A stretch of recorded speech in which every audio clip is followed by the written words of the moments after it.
નમસ્કાર દર્શક મિત્રો, હું છું રૂપલ લુણીચિયા. સંપૂર્ણ ન્યૂઝમાં આપનું સ્વાગત છે. ભાભર નગરપાલિકા દ્વારા શહેરને સ્વચ્છ અને પ્લાસ્ટિક મુક્ત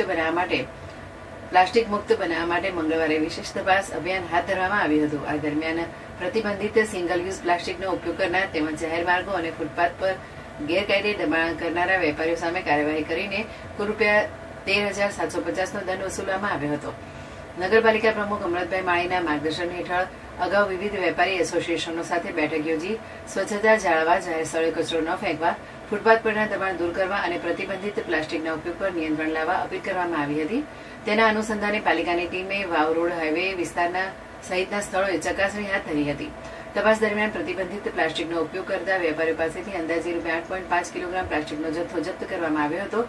સાથે જ જાહેર સ્થળોએ ગંદકી ફેલાવી અને ફૂટપાથ પર દબાણ કરવું જેવા નિયમ ભંગ બદલ સંબંધિત વેપારીઓ સામે દંડાત્મક કાર્યવાહી કરવામાં આવી હતી. નગરપાલિકાએ શહેરમાં સ્વચ્છતા અને નિયમોના પાલન માટે આવી કામગીરી આગામી દિવસોમાં પણ ચાલુ રાખવાનો સંકલ્પ વ્યક્ત કર્યો છે.